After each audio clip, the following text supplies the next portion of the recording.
The first time Claire laughed, it was soft enough to pass as polite.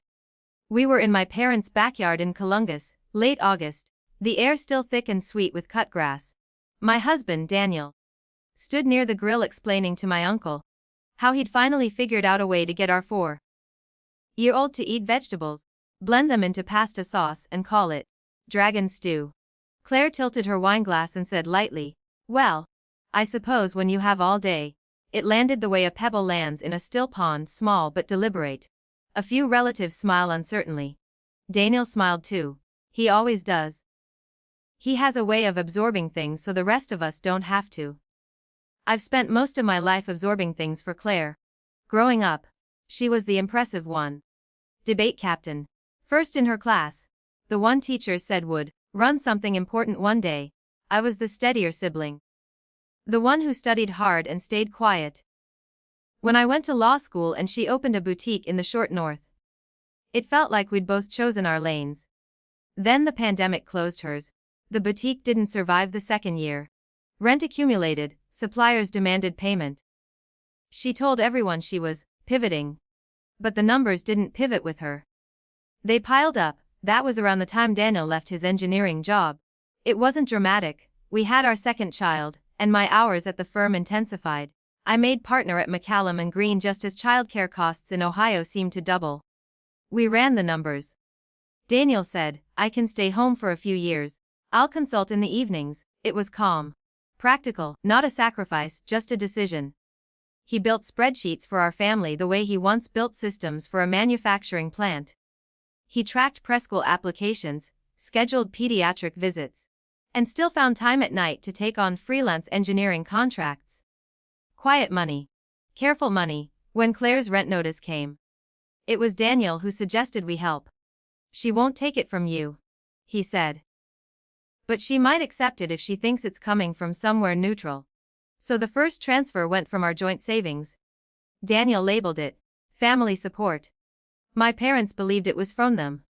Claire thanked them over the phone, crying. She never asked questions. The transfers continued monthly.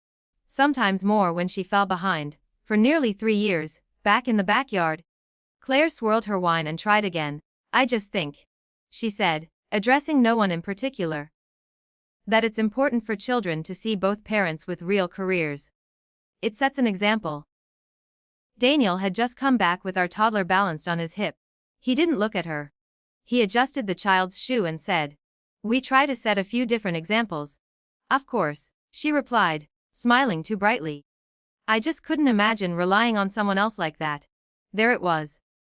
Not about me. I felt the old reflex. The one that tells me to smooth it over, change the subject, protect the peace. I could see Daniel's Trentley as he set our son down. Not anger. Humiliation. I watched him walk inside to refill drinks, and something in me settled instead of flared. I didn't respond. Not yet. The turning point didn't come from me. It came from our father, who has always believed truancy solves things. Later that evening, as the sky dimmed and citronella candles burned low, Claire cornered him near the patio doors. "Dad," she said, her voice dropping into that controlled panic I've heard before. "About next month's transfer, can you make it a little earlier? My landlord's pressing again." My father looked confused.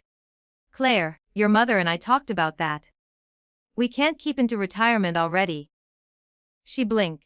"What are you talking about? You said you'd manage it." "I said we'd try," he replied.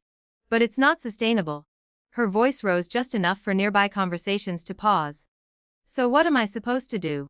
I stepped closer, not dramatically. "Just close enough. You should probably know," I said evenly. "Mom and Dad haven't been sending those transfers for over a year." Claire frowned. "What?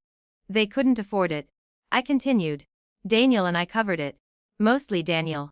Silence has weight. It pressed against the patio doors. Claire looked at me like I'd switched languages. "That's not funny." "I'm not joking." Daniel had come back outside and now stood a few feet away, still holding a stack of paper plates. He didn't interrupt. He didn't rescue me. "The monthly deposits," I said. "The ones labeled family support. That was from our account. The consulting Daniel does at night paid for most of it." Claire's face shifted. First disbelief, then calculation. Then something harder. You let me think. We didn't let you think anything, I said. Our mother stepped forward then. Not dramatic but firm. It's true, Claire. We stopped contributing last summer. There it was, the authority fact, bank statements, retirement accounts. Numbers that don't bend to pride. Claire's eyes flicked to Daniel. So you've been what? Playing savior while pretending to babysit. Daniel finally spoke. Quietly. I've been working. It wasn't sharp. It wasn't wounded. It was simple. I met her days. The transfers will stop after this month. She stared at me. You'd cut me off over a joke. No, I said, over a pattern. There was no shouting, no dramatic exit. Claire gathered her purse, kissed our mother on the cheek with stiff formality, and left early. In the weeks that followed, she sent 2 long messages. One accusing us of humiliating her. Another suggesting we'd manipulated the situation to look generous. I replied once, a brief notifying that we loved her, but we wouldn't continue financial support. Thanksgiving that year was smaller. Invitations were polite, almost corporate. Daniel still makes dragon stew. He still schedules dentist appointments and negotiates freelance contracts after the kids sleep. When neighbors ask what he does, he says, I run operations at home.